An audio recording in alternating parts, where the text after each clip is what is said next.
Okay, case 8.1, AIDS in the Workplace by Susan Goldman.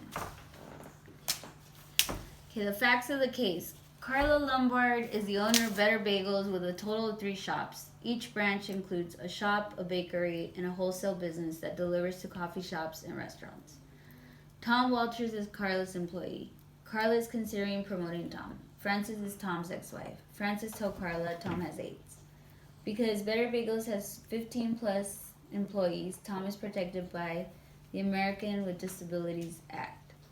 Per ADA.gov, AIDS is a protected disability. Employers must make reasonable accommodations for an employee with a disability as long as doing so doesn't inflict undue hardship on the business.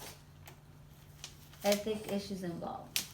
Kantian ethics is a rule-based theory of ethics.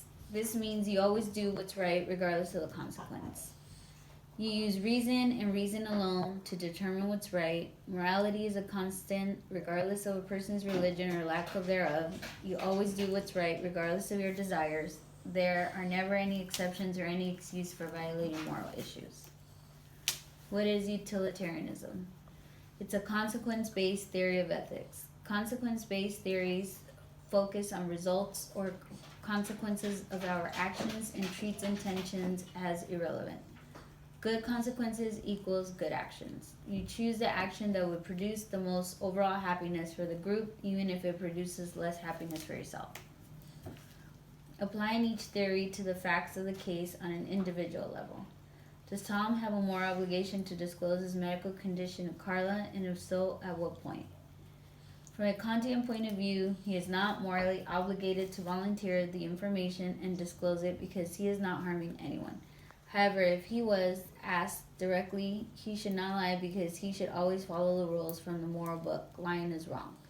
From a utilitarian point of view, he should disclose his medical condition because if something harmful would happen as a consequence of him not disclosing it, it would be his fault. He would be acting in the interest of the greater good. On an organizational level, should the attitude of Tom's co-workers play in Carla's decision? If Tom has AIDS, what should Carla do? Is it a factor Carla should take into account when considering Tom for a promotion? From a Kantian point of view, Carla should promote Tom based on his work performance, regardless of the potential backlash from employees and clients.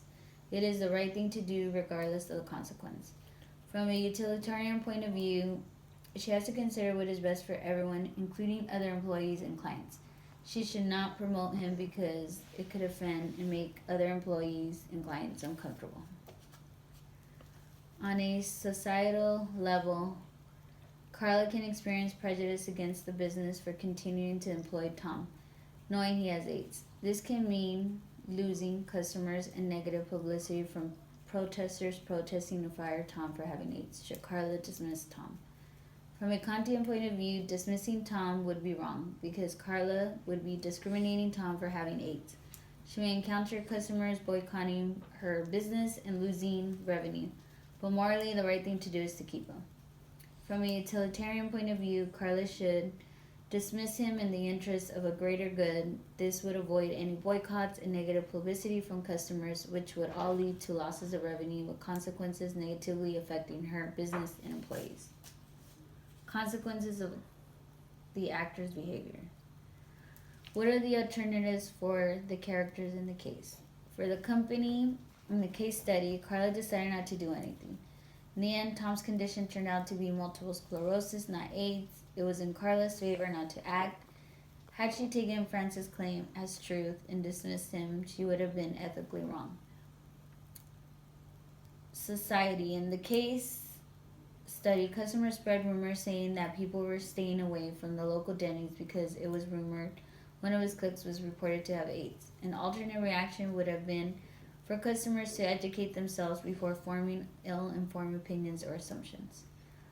In special interest groups, in the case study, a local AIDS support group intervened, threatening legal actions against Denny's if they illegally fired the cook for having AIDS. If the AIDS support group have not shown up, Denny's would have taken the customer's petition into consideration and fired the cook. Potential solutions. An alternative and justification. To my decision, I would have questioned Frances' motives for telling me Tom's condition, taking into account Frances is Tom's ex-wife. I would have still given Tom the promotion, and after the promotion, I would have brought up Frances stopping by the bagel shop. I would have also reached out to a local human resources consultant for further information on how to handle a situation like this for future references. Strategies to overcome any possible negative feedback. For Tom to avoid discrimination from other coworkers for having AIDS, Carla can set up a general meeting including all employees with a public health professional to provide information about the virus and how it spreads. The end.